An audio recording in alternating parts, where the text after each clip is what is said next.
જામનગરમાં જે cyber crime police station છે ત્યાં રિસેન્ટલી એક ગુનો નોંધાયેલો છે ડિજિટલ એરેસ્ટ બાબતનું. આ ગુનાની વિગત એ રીતે છે કે જે ભોગ બનનાર છે વિક્ટિમ એ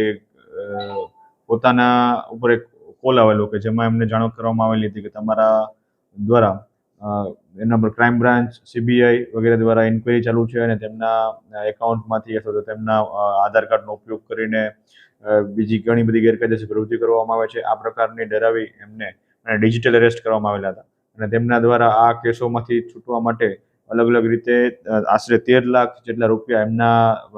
એકાઉન્ટમાંથી જે બીજા આરોપીના એકાઉન્ટમાં લેવામાં આવેલા હતા. આ પ્રકારનો જે ડિજિટલ સાયબરનો ફ્રોડ એમના સાથે થયેલો હતો જે બાબતની ફરિયાદ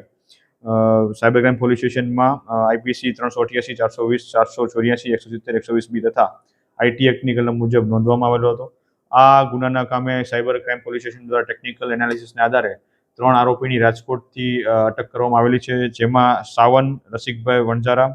ચંદ્રેશ સુભાષભાઈ ભૂત અને ભરત ગોવાણી. આ ત્રણેય આરોપીઓને કાયદેસરની અરેસ્ટ કરીને તેમના રિમાન્ડ માંગવા બાબતની